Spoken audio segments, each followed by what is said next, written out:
Від тієї миті, коли разом із загоном бородатих повстанців він увійшов до Гавани у 1959 році і аж до своєї смерті у 2016-му, найіконічнішою постаттю Латинської Америки залишався Фідель Кастро.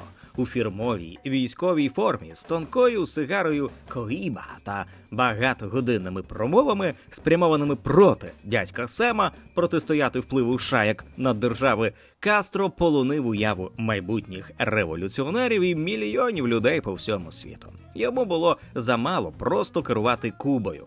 Він невтомно працював над поширенням своїх ідей.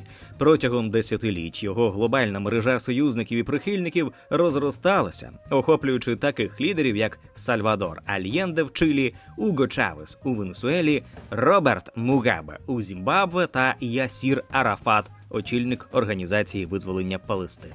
Ель Команданте, як його прозвали прихильники і преса, символ лівої революції ХХ століття, певне, перевернувся б у могилі, дізнавшись, що сьогодні найбільш упізнаваними у світі латиноамериканськими лідерами є не ліві революціонери, а праві із протилежного ідеологічного табору. Хав'єр Мілей – самопроголошений анархокапіталіст, президент Аргентини, який розмахує бензопилою як символом свого завзяття різко скорочувати державний апарат. І Наїб Букеле – бородатий лідер покоління міленіалів Сальвадору. Замість повсюдного кубинського революційного гасла «Вперед до перемоги» тепер лібертаріанський слоган Мілея «Хай живе свобода, чорт забирай» з'являється на футболках університетських містечок у Сполучених Штатах і цитується політиками навіть в Ізраїлі.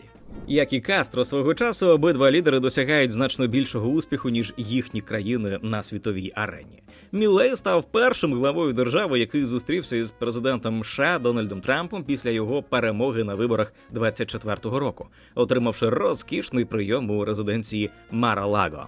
Трамп назвав Мілея «моїм улюбленим президентом», а в жовтні надав Аргентині пакет фінансової допомоги на $20 мільярдів. Найбільший кредит, наданий Сполученими Штатами будь-якій країні за 30 років. Успіх Мілея у демонтажі державної бюрократії та надмірного регулювання, що допоміг знизити інфляцію в Аргентині з понад 200% на момент його вступу в посаду у 23-му році до приблизно 30% наприкінці 25-го, це визнають зразком для наслідування лідерка британської консервативної опозиції Кемі Баденок і прем'єр-міністерка Італії Джорджа Мелоні та багато інших представників європейських правих сил. Це ж зробило його своєрідним гуру для лібертаріанських титанів Кремнівої долини. Зокрема, для Ілона Маска, який на сцені конференції американських консерваторів демонстративно розмахував бензопилою Мілея. Тим часом жорсткість Букеле із бандами у Сальвадорі перетворили його на надзвичайно популярну постать у Латинській Америці і за її межами. Навіть попри те, що він без вибачень відкидає застереження щодо належної правової процедури та прав людини. У опитуванні 24-го року 81% чилійців оцінили Букеле позитивно, більше, ніж будь-якого іншого світового лідера. І більш, ніж удвічі вище, ніж власного президента. У Букеле понад 11,6 мільйонів підписників у TikTok, більше, ніж у будь-якого іншого глави держави за винятком Трампа, у якого на даний момент 16 мільйонів фоловерів. Справжній революційний запал у сучасній Латинській Америці, де лідери налаштовані трансформувати не лише свої країни, а й весь регіон, насамперед очевидний з боку ідеології правих. Після перемог консервативних сил традиційний табір порядку, ринку і національного інтересу, який протиставляє себе лівим експериментам і державному патерналізму. На кількох нещодавніх виборах із огляду на їхні високі шанси в інших кампаніях наступного року регіон видається готовим до зсуву раз на покоління. Такого, що докорінно змінить підходи держав до боротьби з організованою злочинністю, економічної політики, стратегічних відносин зі Сполученими Штатами та Китаєм. У 2025 році президента Еквадору Даніеля Нобоа переобрали, як партія Мілея здобула несподівано переконливу перемогу на ключових проміжних парламентських виборах в Аргентині, надавши його порядку денному і ще більшої інерції. У Болівії із виборами Родріго Паса Перейри, центристського реформатора, завершилося майже 20-річне соціалістичне правління. Консервативні претенденти на президентську посаду лідирують в опитуваннях у Коста-Риці та Перу і перебувають у безпосередній досяжності перемоги в Бразилії та Колумбії на виборах, що мають відбутися в кінці 26-го року. Латинська Америка складається приблизно з 20 країн із відмінними історіями та політичними динаміками, і праві сили не обов'язково візьмуть гору в кожному окремо взятому випадку. Та в історії вже траплялися моменти, коли регіон рухався більш-менш синхронно. Реакційні диктатури, що пронеслись у 1960-70-х роках після Кубинської революції, велика хвиля повторної демократизації 1980-х, про ринкові реформи Вашингтонського консенсусу 1990-х і так звана рожева хвиля, яка наприкінці 90-х і на початку 2000-х привела до влади Чавеса та інших лівих. Сьогодні формується іще одне подібне регіональне перегрупування, що ставить під сумнів деякі із найфундаментальніших уявлень зовнішнього світу про Латинську Америку. Його наслідком може стати регіон, який у найближчі роки проводитиме агресивнішу політику щодо наркоторгівлі та інших видів злочинності, буде прихильнішим до внутрішніх і зовнішніх інвестицій, менше зважатиме на зміну клімату та вирубання лісів і загалом узгоджуватиме свої пріоритети з адміністрацією Трампа в питаннях безпеки, міграції та обмеження присутності Китаю в західній півкулі. З огляду на історію американського втручання в Латинській Америці можна було б очікувати, що поява жорсткого націоналістичного правого президента США спричинить у регіоні підйом лівого спротиву. Натомість, наразі, найбільше від повернення Трампа виграють не ті латиноамериканські лідери, які його засуджують і кидають йому виклик, а ті, хто ним захоплюється, лестить і навіть намагається його наслідувати. У нашому попередньому відео «Чому Латинська Америка така бідна?» ми розбирали причини економічного занепаду регіону. Це відео про те, як у Латинській Америці формується нова права революція. На авансцену виходять лідери, які ламають старі правила, роблять ставку на вільно-ринкову економіку, порядок і жорстку безпеку. Ми пояснимо, чому замість лівого спротиву зараз перемагає правий поворот, що означає новий консерватизм і як американський вплив перебудовує регіон. Друзі, у нас є амбітна мета – досягнути 200 тисяч підписників на каналі до кінця 2026 року. Ви можете тривалий час нас дивитися і навіть не підозрювати, що не підписалися. Підпишіться на наш канал і розкажіть про нього родичам та друзям. А також поставте вподобайку і залиште коментар під цим відео. Ми дякуємо усім жертводавцям, патронам та спонсорам на Ютубі. Кожна ваша гривня наближає в Україні економічне процвітання та добробут, адже ми не просто робимо відео, а просвіщаємо виборців, які обиратимуть справжніх реформаторів. Допоможіть нам у цьому. Посилання про підтримку ціни держави в описі. Поворот праворуч навряд чи можна пояснити як черговий незначний політичний цикл або короткий маятниковий відкат. Аналіз соціології та глибинних тенденцій свідчить про більше. Консервативні ідеї та відповідні політичні пріоритети в Латинській Америці справді набирають ваги. Щорічне дослідження Latino Barometro, чилійського регіонального центру, яке охопило понад 19 тисяч респондентів у 18 країнах, зафіксувало показовий факт. У 2024 році рівень самоідентифікації громадян як прихильників правих поглядів став найвищим за більш ніж 2 десятиліття. Те саме опитування продемонструвало й розстановку політичних симпатій. Найпопулярнішим політиком регіону став президент Сальвадору Букеле, який отримав середню оцінку 7,7 із 10 можливих. Натомість найнижчу підтримку із великим відривом зафіксовано у Ніколаса Мадуро, соціалістичного правителя Венесуели, чий рейтинг становив лише 1,3 бала. Більшість причин зростання правих сил народжені латиноамериканською реальністю, яка за останні роки стала жорстокішою. На першому місці стоїть злочинність. Для регіону це давня рана, але останнім часом вона знову відкрилася. За даними Управління Організації Об'єднаних Націй з наркотиків і злочинності, світове виробництво кокаїну у 2023 році сягнуло рекордних 3708 тонн, що значно перевищує показники 10-річної давнини. Левова частка припадає на Колумбію, де виробництво лише за рік зросло на 53%. Ці обсяги перетворюють наркокартелі на фінансові гіганти з приватними арміями, а наркотрафік підживлює хвилю насильства. Латинська Америка становить близько 8% населення планети, але на неї припадає третина світових убивств. У країнах, що готуються до виборів, зокрема в Бразилії та Перу, безпека стабільно очолює список тривог виборців. А це питання традиційно грає на користь правих, які обіцяють порядок, жорсткість і швидкі рішення. Свою роль відіграє і релігійна трансформація. Поширення євангельського протестантизму в регіоні, де століттями домінував католицизм, змінило політичний ландшафт, особливо в Бразилії.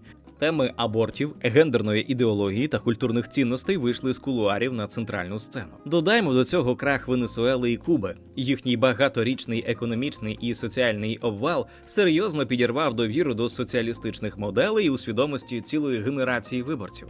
Під удар потрапляють навіть помірковані ліві політики, яких часто сприймають як частину того самого ідеологічного табору. Масовий відтік людей із Венесуели, Куби, а також із кризових країн на кшталт Гаїті та Нікарагуа спричинив безпрецедентну міграцію всередині самого регіону.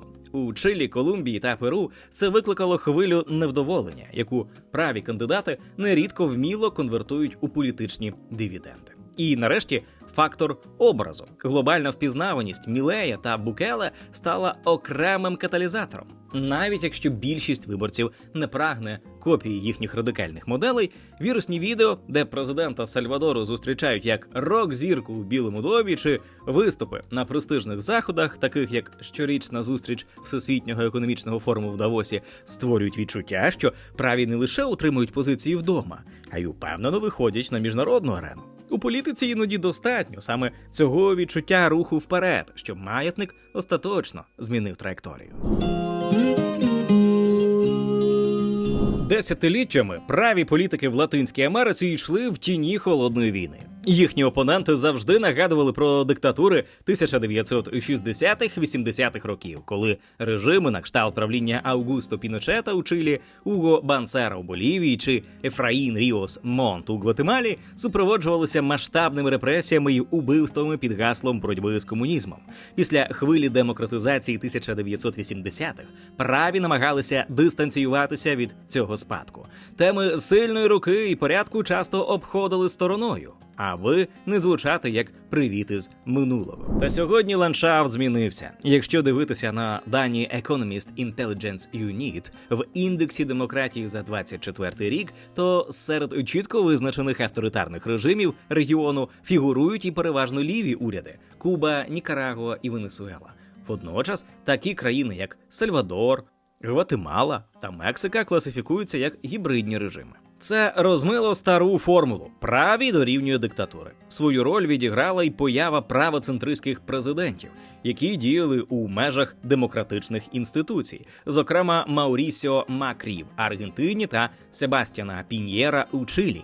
Їхні каденції не зруйнували демократію, а навпаки продемонстрували, що консервативна політика може співіснувати з інституційними обмеженнями.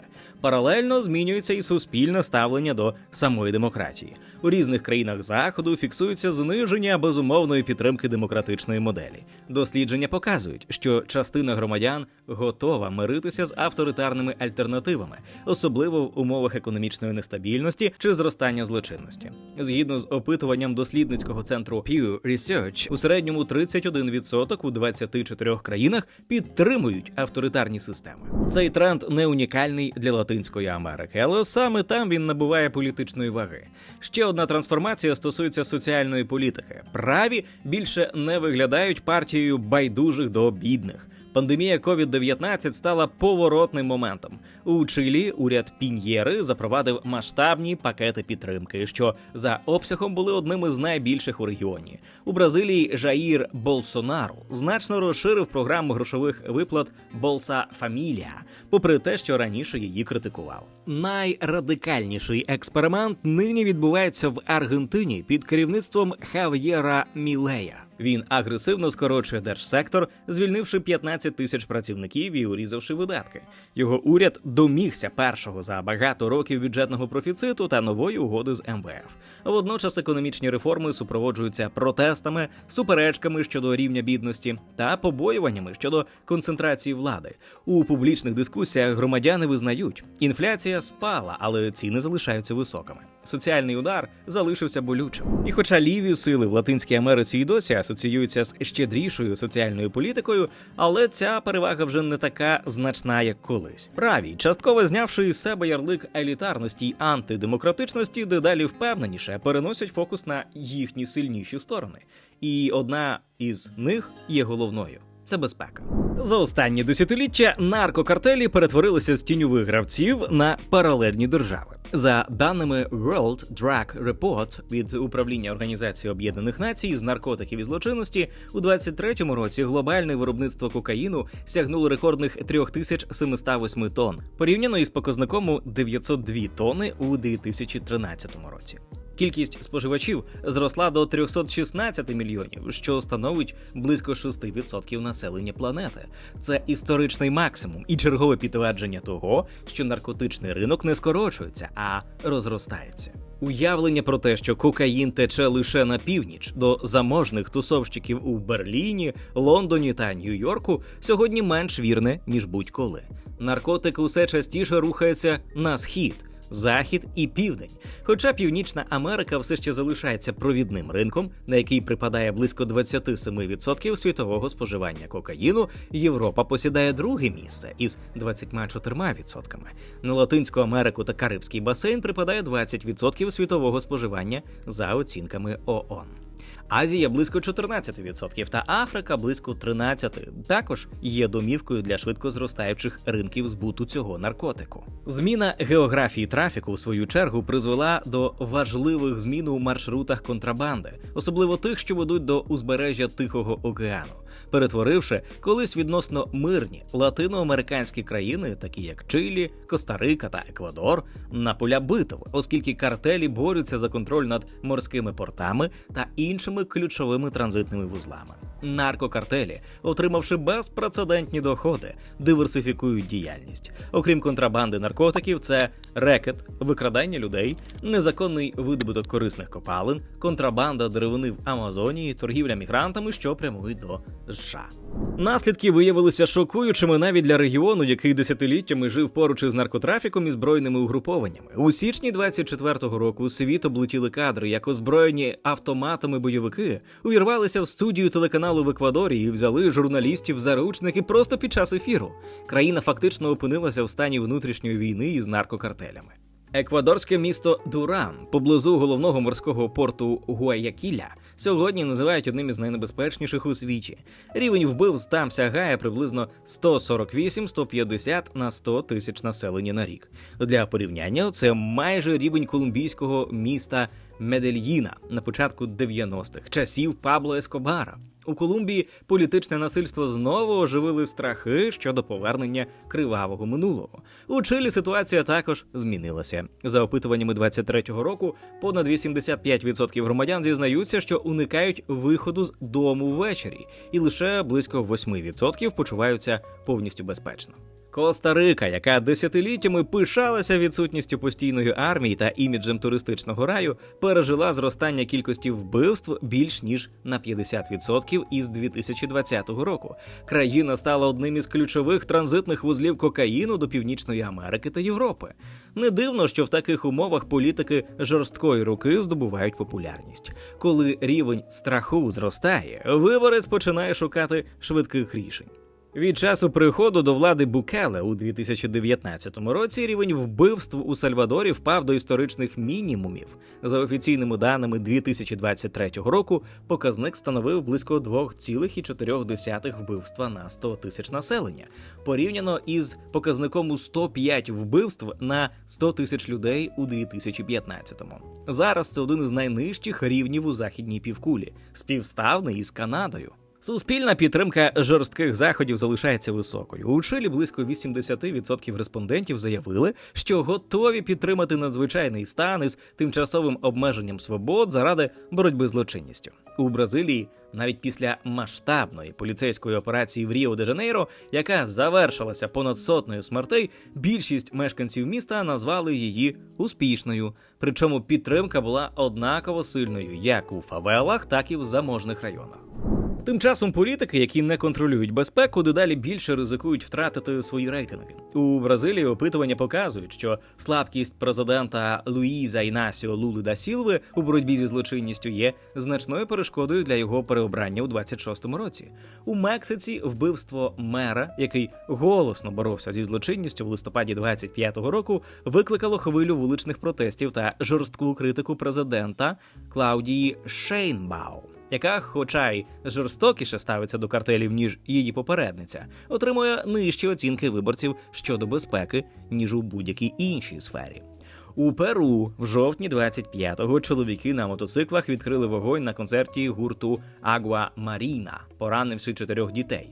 Цей напад став останньою краплею для президента Діни Болуарте, яка вже мала і без того низьку підтримку населення через корупційні скандали в її уряді. Через кілька днів після нападу Конгрес Перу одноголосно проголосував за її усунення з посади, посилаючись на постійну моральну недієздатність. Вона до того, як очолити країну, представляла марксистську партію «Вільне Перу». Її рейтинг підтримки на момент відставки становив близько 2%.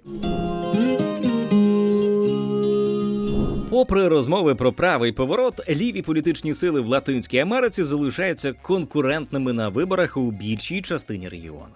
Їхній головний аргумент – боротьба з економічною нерівністю, який, ймовірно, завжди резонуватиме серед виборців в регіоні, який стабільно називають одним із найнеоднорідніших у світі за розривом між багатими та бідними.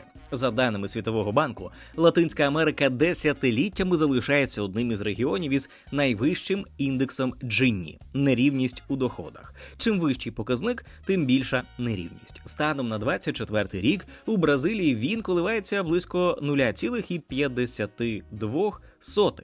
У Колумбії – 0,54, що значно вище, ніж у більшості країн ЄС. Для порівняння, в Німеччині він становить 0,32, у Польщі – 0,28, у Чехії – 0,26. До речі, в Україні теж низький рівень нерівності у доходах – 0,26.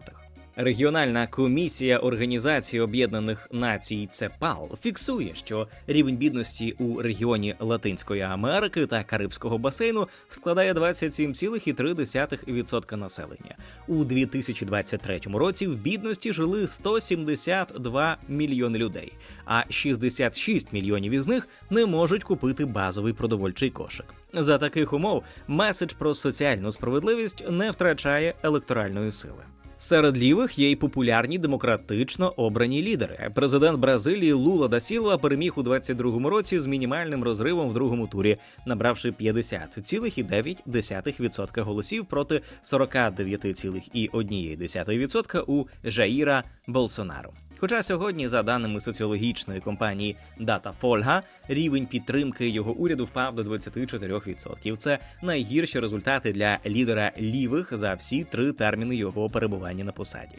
Та все ж він оголосив про намір балотуватися на 4-й, хоча й не поспіль, президентський термін у 26-му. У Мексиці Клаудія Шейнбаум здобула міжнародне визнання за стриману, але тверду позицію в переговорах зі США щодо торгівлі та міграції, та перемогла на виборах 24-го року, набравши понад 61% голосів, найвищий відсоток голосів в історії демократії Мексики. Її партія Морена зберегла контроль над Конгресом, що свідчить про структурну підтримку лівого проєкту, а не лише про персональну популярність. У Чилі президент Габріель Боріч має рейтинги підтримки в межах 25-35%. Це невисокий показник, але він не є катастрофічним у порівнянні з глобальною кризою довіри до урядів.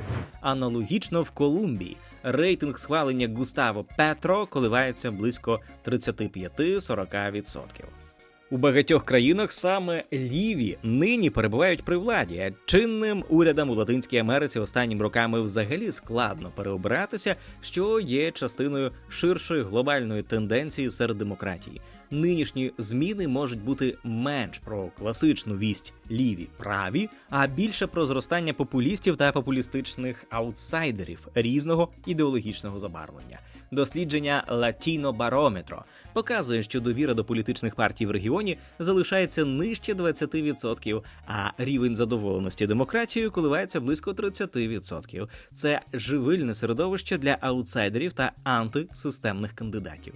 Скептики ж зауважують, не факт, що права хвиля перетвориться на справжнє політичне цунамі. У Бразилії та Колумбії правий спектр роздроблений, надмір кандидатів може розсіяти голоси виборців, що відкриває шлях до другого туру, де надто радикальний консервативний кандидат ризикує програти поміркованішому опонентові з лівого або центристського табору. Президент Еквадору Даніель Нобоа ініціював референдум 2024 року щодо пакета безпекових реформ, включно з можливістю розміщення іноземних військових баз в країні.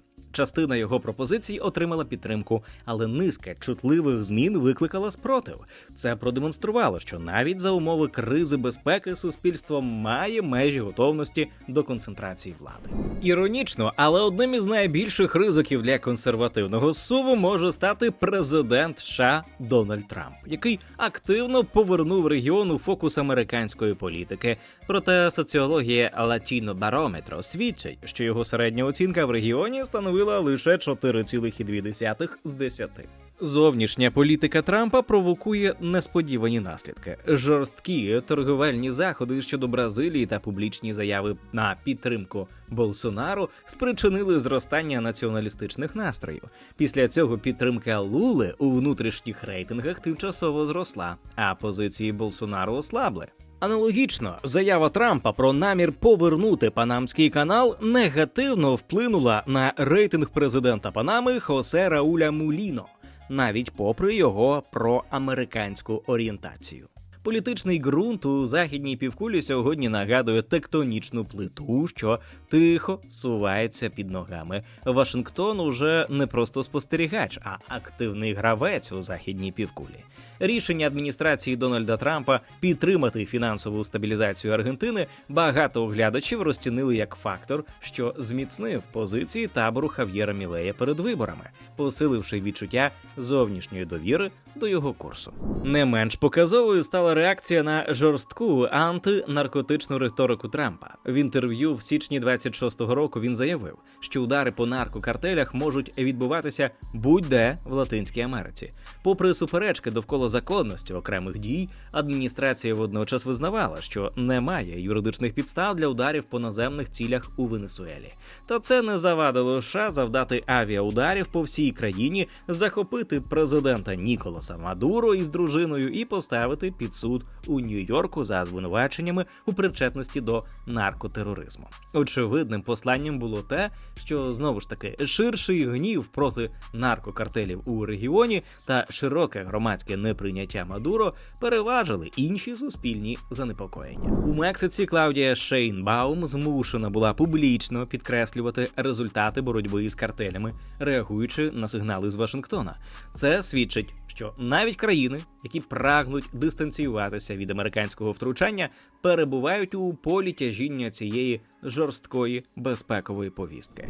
Якщо ж правий поворот справді набере масштабів, як показують нинішні тенденції, його наслідки можуть бути далекосяжними. Історія вже має аналог. На початку 21-го століття узгоджена хвиля лівих урядів перекроїла економічний курс регіону, розбудувавши нові формати регіональної координації. Тоді групі широко узгоджених лідерів, включаючи Чавеса, Нестора Кіршнера та Лули, вдалося укласти торговельну угоду на два американських континенти, яку просували президенти США Білл Клінтон та Джордж Буш. Ліві президенти Латинської Америки запровадили сильнішу соціальну політику, щоб забезпечити справедливий розподіл сировинного буму того десятиліття, домігшись виведення десятки мільйонів латиноамериканців з бідності та забезпечивши більше ресурсів для освіти та охорони охорони здоров'я. Спільність політичних поглядів між тодішніми урядами дала поштовх активнішій регіональній інтеграції. У 2008 році було створено Союз Південноамериканських націй, об'єднання, покликане розвивати торгівлю всередині регіону, посилювати соціальну співпрацю та створити власний майданчик для ухвалення рішень без участі США. Однак наприкінці 2010-х років, коли ліві уряди втратили владу, нові керівники держав розцінили цей союз як надто ідеологізований. У результаті організація фактично припинила активну діяльність і втратила політичну вагу. Сьогодні багато спостерігачів роблять ставку на те, що подібний трансформаційний зсув, але цього разу праворуч, призведе до хвилі більш сприятливої для бізнесу політики по всій Латинській Америці. Після так званого втраченого десятиліття регіону потрібен ривок. Економіка регіону зростала в середньому лише близько 1% на рік із 2014 по 2023 рік, що є найповільнішим темпом зростання серед будь-якого великого блоку ринків, що розвиваються. Паралельно венчурні інвестиції в Латинській Америці у 2023 році впали на 84% порівняно із піком 2021-го, що стало одним із найглибших спадів у світі. На цьому тлі дедалі більше політиків обіцяють дерегуляційний шок, наслідуючи приклад Мілея. Рафаель Лопес Аліага, мер Ліми та провідний кандидат на виборах у Перу, публічно називав Мілея рятівником економіки. У Колумбії права журналістка Вікі Давіла, яка балотуватиметься на президентських виборах у 26-му році, залучила до передвиборчої кампанії Акселя Кайзера, колишнього радника Мілея. У Чилі консерватор Хосе Антоніо Каст після перемоги оголосив курс на скорочення витрат на $21 мільярд і дерегуляцію економіки за допомогою податкових пільг. Це найглибший політичний зсув із часів переходу Чилі від режиму Піночета у 1990 році. За його словами, цей план допоможе Чилі досягти 4% річного економічного зростання ВВП, що вдвічі перевищує темпи останніх років. Сучасна історія Латинської Америки щедро всіяна реформами жорсткої економії та інвестиційними проривами, які розбивалися в хвилі соціального невдоволення або банальну нестачу політичної підтримки. Достатньо згадати аргентинські боргові кризи початку 2000-х або масові протести в Чилі 2019 року, що поставили під сумнів модель ринкового розвитку країни, спочатку проти підвищення тарифів на громадський транспорт, а далі переросли в найбільший протестний рух, який країна бачила з часів диктатури Августо Піночета. Інвестори нерідко переоцінюють здатність навіть найхаризматичніших лідерів швидко подолати хронічні структурні проблеми регіону, низький рівень продуктивності, освітні розриви та масштабну неформальну зайнятість. За даними Світового банку, продуктивність праці в більшості країн Латинської Америки зростає повільніше, ніж у країнах Східної Азії, а середній рівень шкільної підготовки залишається нижчим за показники країн Організації економічного співробітництва та розвитку. Так, 75% 15-річних дітей не досягають мінімального рівня володіння математикою порівняно із 31% у країнах Організації економічного співробітництва та розвитку. І все ж фінансові ринки зустріли можливість правого повороту з ентузіазмом. Один із ключових індексів регіональних акцій MSCI Latin America мав найкращий показник у 2025 році із середньою прибутковістю 38,9%, що інвестори трактують як ставку на швидке економічне зростання та вищі корпоративні прибутки за більш ринково орієнтованих урядів. Паралельно посилюється розмова про ресурсний шанс регіону. Із більшою кількістю проринкових лідерів біля керма регіон може краще реалізувати свій потенціал як постачальник критично важливих корисних копалин. Латинська Америка володіє від 50 до 60% світових запасів літію, зосереджених у так званому літієвому трикутнику – Аргентина, Болівія, Чилі. Ці країни разом із Перу мають близько 67% розвіданих запасів зі значним та недорогим виробництвом розсолу, який постачає критично важливий компонент для акумуляторів електромобілів. Крім того, регіон має значні поклади нафти і газу від Бразилії, яка видобуває близько 3,5 мільйонів барелів на добу, до Аргентини, де родовище Вака Муерта займає друге місце у світі за запасами сланцевого газу – приблизно 8,7 трильйонів кубічних метрів, та четверта за запасами сланцевої нафти – близько 16,2 мільярдів барелів. На цьому тлі інвестиційні сигнали з Кремнієвої долини виглядають символічно. OpenAI оголосив про наміри інвестувати в аргентинські дата-центри та пов'язані з штучним інтелектом проєкти до $25 мільярдів, що медіа трактували як прояв довіри до економічного курсу Мілея. Можливий правий сув може змінити й геополітичний баланс. Протягом останніх 2 десятиліть Китай став головним торговельним партнером для низки країн регіону, зокрема Бразилії, Чилі та Перу. Водночас США залишаються найбільшим інвестором у регіоні. Американські компанії оголосили про інвестиційні проєкти на $223,4 мільярди США, що на 10% більше, ніж роком раніше. Китай залишається другим за обсягом заявлених прямих іноземних інвестицій – $93,3 мільярди. Однак активність китайських компаній помітно скоротилася. Вартість їхніх нових проєктів у 2024 році зменшилася на 56,6% порівняно із піком 2023-го. Адміністрація Трампа активізувала тиск на союзників із вимогою обмежити китайські інвестиції у чутливі сфери, зокрема телекомунікації та портову інфраструктуру. Міністр фінансів США Скотт Бесент назвав нещодавній пакет фінансової підтримки Аргентини частиною нової економічної доктрини Монро. Алюзії на принцип 19 століття про небажаність втручання зовнішніх сил у західну півкулю і заявив, що вони, цитата, «не хочуть ще однієї невдалої або керованої Китаєм держави в Латинській Америці». Кінець цитати. Окрему увагу Вашингтона привертає китайська космічна станція в аргентинській Патагонії, орендована КНР у 2010-х роках. США неодноразово висловлювали занепокоєння її потенційним військовим застосуванням. Деякі спостерігачі припускають, що фінансова допомога із боку Вашингтона могла супроводжуватися неформальними умовами, такими як вимога до Буенос-Айреса можливо скоротити або розірвати оренду Пекіном космічної станції. У ширшому сенсі Трамп, схоже, рішуче демонструє намір вибудувати чітку систему стимулів.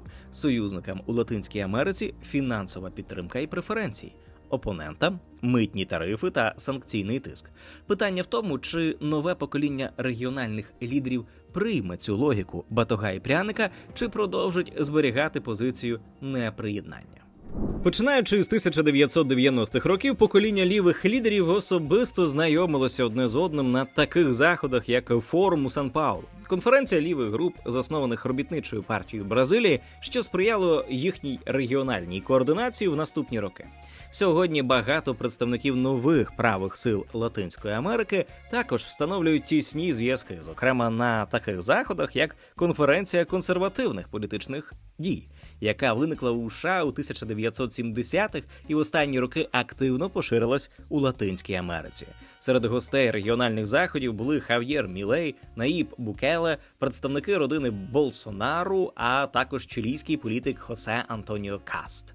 Попри те, що конференція консервативних політичних дій має різні формати в різних країнах, тенденція очевидна – формується спільна ідеологічна екосистема, де праві лідери обмінюються меседжами про безпеку, ринок, традиційні цінності. Частина оглядачів сподівається, що ці соціальні зв'язки можуть перерости у координацію з питань торгівлі, інфраструктури та боротьби з організованою злочинністю.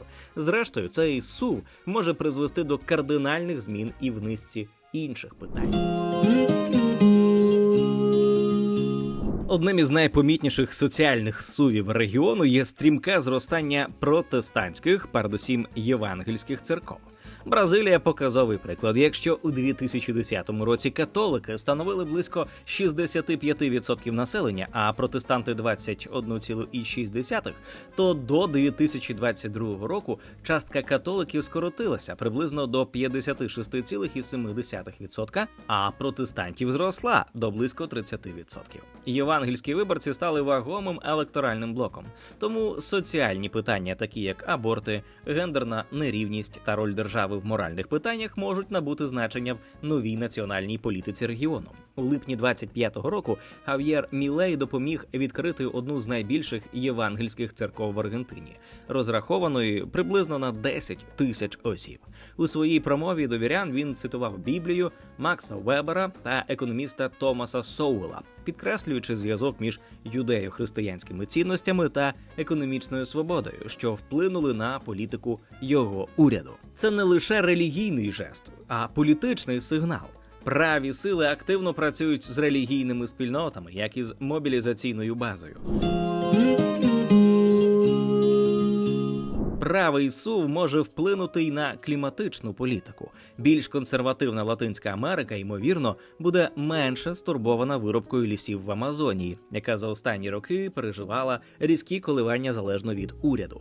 Питання міграції також стає гострішим. Чилійський політик Хосе Антоніо Каст раніше пропонував будівництво бар'єру на північному кордоні країни та депортацію нелегальних мігрантів із Гаїті, Венесуели та інших країн. За оцінками Національного інституту статистики Чилі, в країні проживає понад 300 тисяч нелегальних мігрантів. Такі заяви ще 10 років тому здавалися маргінальними для регіону, але нині вони дедалі частіше звучать у мейнстримовому дискурсі. Латинська Америка живе в стані політичної невизначеності. Головний тренд – нестабільність електоральних симпатій, фрагментація партійних систем та високий попит на зміни. І в цьому сенсі регіон не дрейфує в одному напрямку. Тут виживає той, хто вміє переконливо говорити про контроль над проблемними точками. Уряди, що здатні показати тверду руку в боротьбі зі злочинністю чи економічним хаосом, отримують кредит довіри. Ті ж, хто виглядає безсилим, ризикують втратити владу незалежно від попередніх успіхів. Правий поворот може стати експериментом континентального масштабу, а може знову розбитись об старі рифи нерівності, інституційної слабкості та політичної поляризації. Фіскальна дисципліна, поліцейські репресії, боротьба із наркотерористами вриваються в політичний дискурс голосніше, ніж питання соціальної справедливості, які витіснені вимогами порядку та безпеки. Якщо сьогоднішнє покоління правих лідерів зможе отримати та зберегти владу, вони вважають, що зможуть створити Латинську Америку, яка позбудеться своєї світової репутації злочинності та стагнації економічного зростання. Тісніше співпрацюватиме з однодумцями, урядами в Сполучених Штатах і Європі, та зрештою буде безпечною та процвітаючою, щоб її громадяни захотіли залишитися, а не шукати кращого життя де-інде. Це не революція у сенсі Фіделя Кастро, але це може бути системна перебудова регіональної ідентичності з глибокими наслідками, що суттєво вплинуть на майбутній політичний ландшафт. Ми уважно читаємо ваші коментарі. Напишіть під відео, чи потрібно країнам Латинської Америки позбавитися від лівих урядів та обрати собі правих консервативних політиків. Це відео було створено завдяки підтримці Atlas Network. Думка авторів відео не обов'язково має збігатися із Atlas Network.